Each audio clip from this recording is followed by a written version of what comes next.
Hello and welcome to my tutorial where we'll be making this gorgeous sporty cropped jacket as being worn by one of my virtual avatars called Clary. I am presenting this tutorial as another of my avatars. This one's called Mika, and she will be taking you through the tutorial step by step. I hope you enjoy it. First of all, take your model. You should have a pre-made model, and you want to put it into edit mode and then select the faces views because we will be selecting faces. Now you can use a circle select tool by pressing C and then outline the area that you want your jacket to cover on the arms and along the torso, and make sure you are in X-ray mode, so you select through the model as well. Now you want to do Shift D and duplicate, and then press P and separate by selection. So now you'll have a jacket that's separate from the body, or the skin, a portion of skin separate from the body. You can give it a colour, change the roughness so it's not so shiny. And now you have you've almost got a jacket already, look, it's gorgeous.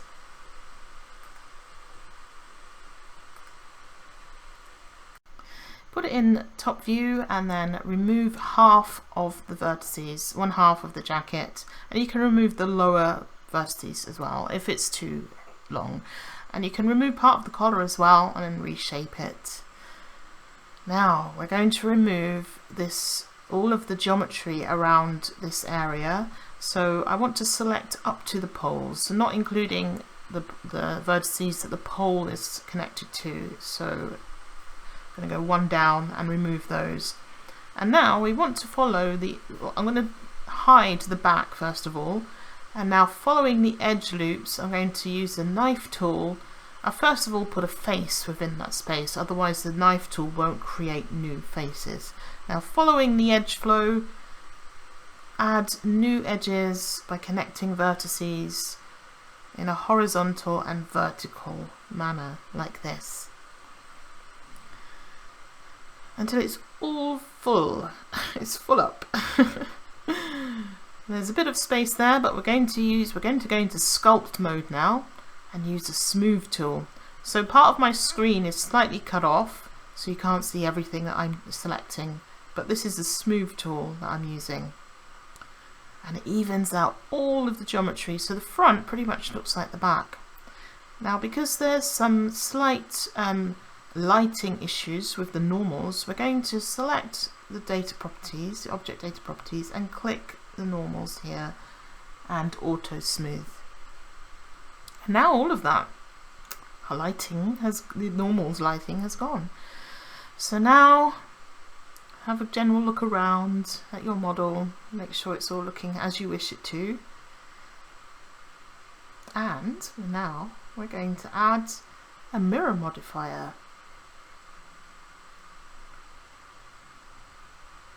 So now you want to mirror it on the body, so make sure the body is in view again. And then select it, and now it's mirrored on the body. And there we have it. Now we have to make sure the front opens, and at the moment you may have clipping and merging selected on your mirror modifier, so you need to turn off both clipping and merging. And now you can slowly pull out the vertices by moving them on the x-axis, and then you can put it back on again so that the back stays together. Ah, yes. And you can make sure that those are aligned properly by giving them a wiggle in the X direction as well. Now we need to make sure that it covers the body, so I'm back in the sculpt tool now and I'm using inflate. I'm using the inflate brush, and I've given it a fall off. If you see at the top of your screen there's a heading called fall off. I made that constant so it's flat. Now we're going to smooth out these bumps because we've just removed those vertices, so we don't want the bumps back. So we're going to use a smooth tool I'm just using wireframe view and smooth them all out so it's flat again, and you can do that all over the body. And then using the grab tool and the snake hook tool, you can twist the jacket and pull and push it into the shape that you require. So this jacket is very open at the front, so it's got a wide open front, and that's basically the shape I'm trying to create using the snake hook tool. And the snake hook tool is useful because it adds rotation as well. So if you've ever tried to move some vertices in edit mode, for example, and you need to move it and also rotate it at the same time, then it's better to use the snake hook tool in the sculpting menu instead. And now I'm just smoothing out what I've just done. And just keep going at it. It'll take a while to get the correct shape, but just keep working at it and you'll be fine. Don't worry if you can't get it right immediately. It will slowly come together, and you can keep adjusting it. So now I'm going to re-add a collar. So I'm just going to select all the vertices at the top and extend those upwards twice, so I have 2 new rows of geometry.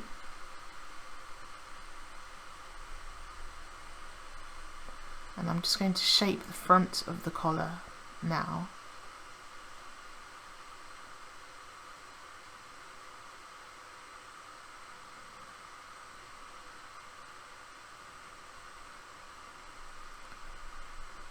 So it needs to be shaped a bit more, and I'll do that using the sculpting menu using sculpting tools grab, for example. So I'm just grabbing it and pulling it up, making sure not to break the vertices where the mirror modifier joins them.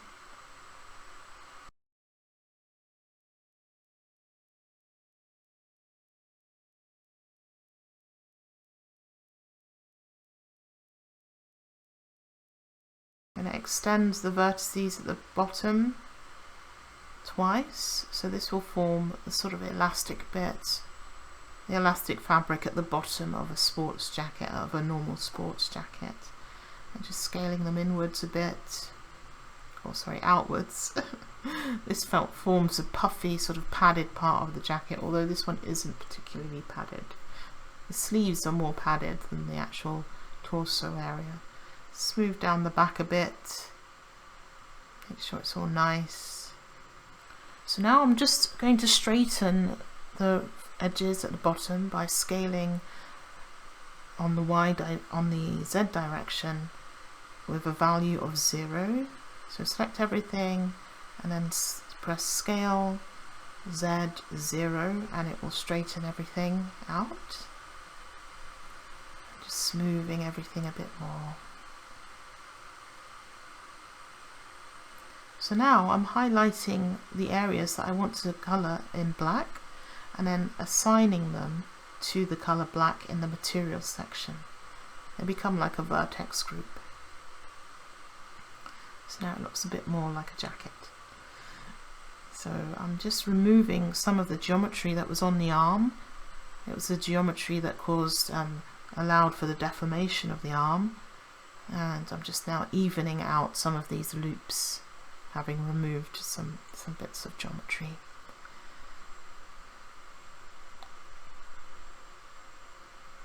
And then making sure the rotation is in the right direction and moving them along. Adding new loops where necessary. And now generally shaping the jacket. Now I've added some seams, I've marked seams where I want to scale the jacket inwards to form the puffy sections of the sleeve, and these seams are just a guide. So you do Control E and then mark seam, and that produces these loops, these red loops. So I'm just adding more seams where I need them for the final UV unwrapping. So the ones on the arms I'll remove, mostly remove, and the ones I've just added to the body will be for the UV unwrapping. So now I'm just using the bevel tool, which is Control B, to add 2 more loops alongside the center loop that I marked. So if you do Control B and then use the scroll wheel on your mouse, it will give you the number of new loops that will be in the bevel, and you want 3. So now I'll just be shaping the arms so that they resemble a puffed sleeve jacket, a puffer jacket sleeve rather. So I'll probably speed this up now. So now that all the adjustments have been made, I'm going to start selecting the mesh and creating a UV map by just pressing U really, and then unwrap, selecting unwrap. So I need to adjust my seams a bit. So I need some going up the arm.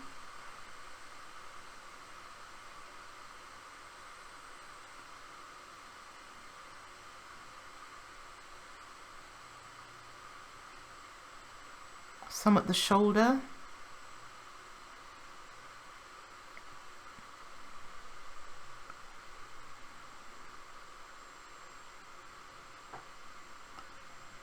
And now it's unwrapped.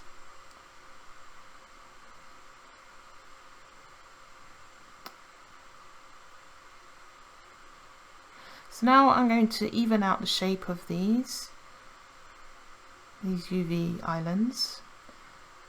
And I do that by taking one of the faces, and in the vertex mode, select mode, I'm scaling the top ones in the Y direction and the ones along the side in the X direction.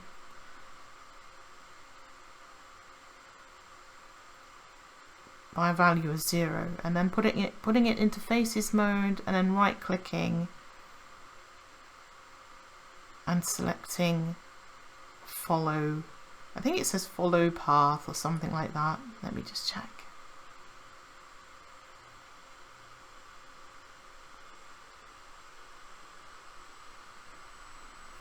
So, and that creates a square UV island or UV map section.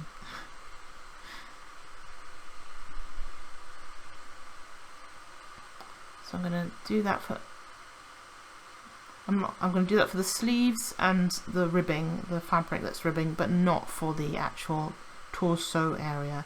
That needs to stay fairly the same shape as it's unwrapped in, as rather.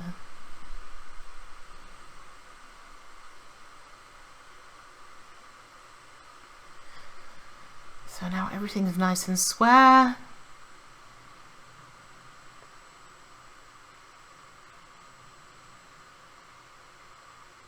And you can move the pieces around your UV texture map.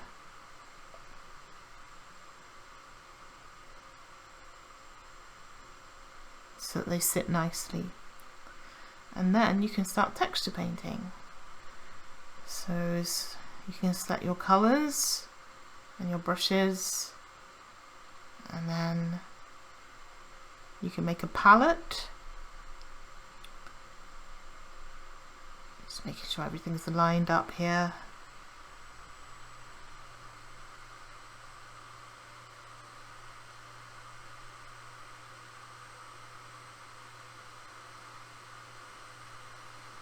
So select your color.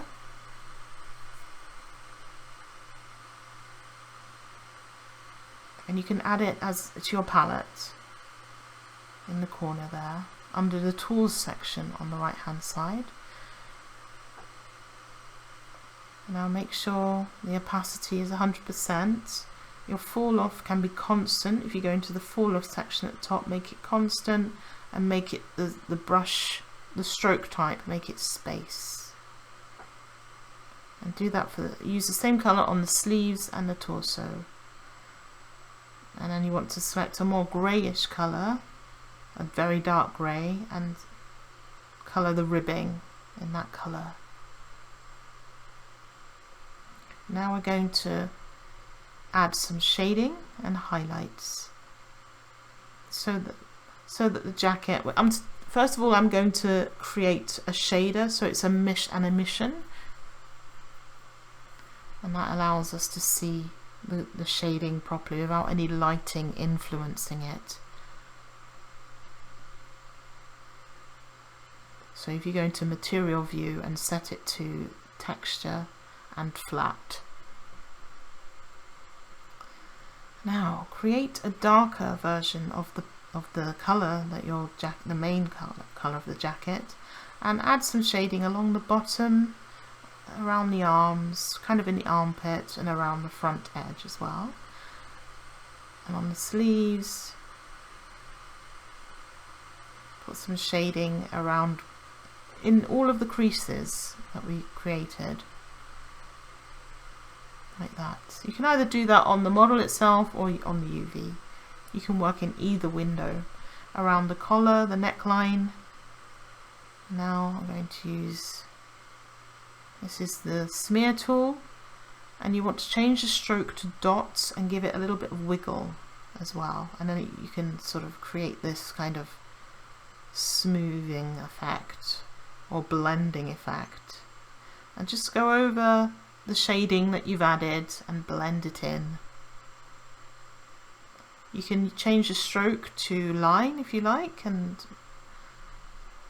using the smear tool you can blend it that way if you have a straight line.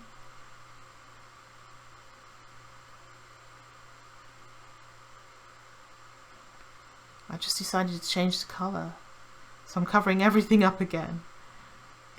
I wanted to make it a darker pink. That's a better colour, I feel.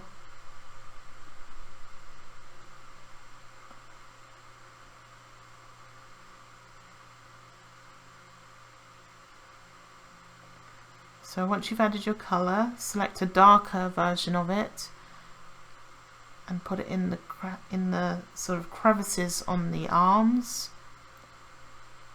And then you can use the smear tool to blend those using the line stroke method.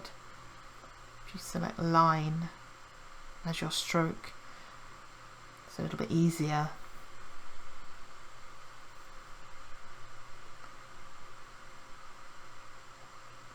And now make an even darker version and make sure the radius is very small and sort of right deep inside the crevice.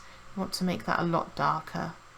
So there's like a gradation of shading. It's very dark on the innermost part, and then it gets a little bit more faded. The shading's a little faded as it sort of comes outwards. So you can smear that again.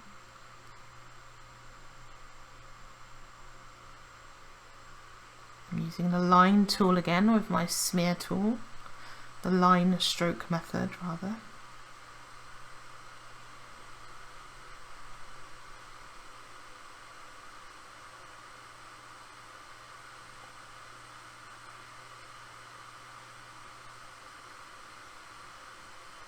Using the soften brush a bit as well, and just generally shading it until it all looks nice. So I'm adding some highlights as well. They're quite light to start off with, and then I do go over them and darken them down a bit using the base color, the color of the torso, with a low strength as well, just to bring back the original colour a bit, because the highlights are a bit too light. So I'm just blending them in now. Then I'm going to go over them again and darken them up a bit. I'm using the line tool for that. It works quite well as well. And then smearing it to blend it a bit. So that's all looking nice now. Looking more like a jacket, and bearing in mind that when you have emission on, you don't see any features in the materials at all. It's just flat. So we're putting the shading in so that it looks like a three-dimensional object. Otherwise it would look like a cutout of a jacket. So I'm just adding the shading to the bottom of the jacket and smearing it with that lovely smear tool. And remember to set on the smear tool, remember to set the stroke to dots. For this particular portion, the stroke needs to be dots with a little bit of jitter, and then you get a lovely blending tool. If it's on space, it doesn't blend in such a sort of smooth way. It smears rather than blends. So I'm just going onto the model itself and using this smear tool to blend a bit more. And it's good to do this from time to time, especially if you've got seams on your model and the seams are showing. You can actually smooth them out on the model, and it would be very hard to do that on the UV maps. So I'm just about to do that now, I think. So adding some shading to the front of the jacket where the zip would be. We're not going to be putting a zip in on this occasion. So yeah, I'm just smoothing out some of the joins on the model. Now I'm adding some highlights to the front of the jacket to give it that extra pop. It's not a lot of highlights, but it just adds that extra little bit of dimension. So you can smooth that out on the model itself. Put some on the shoulders, anywhere that will catch the light really.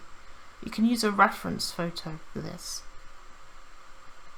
to find out where the highlights should be. So I'm putting mine on the shoulders and sort of around the front, and I'll put it around the back as well, just to show where it's slightly rounded. It will be lighter, it will have a slight reflection or highlight where it's sort of rounded out along the back. So now that's almost ready to go.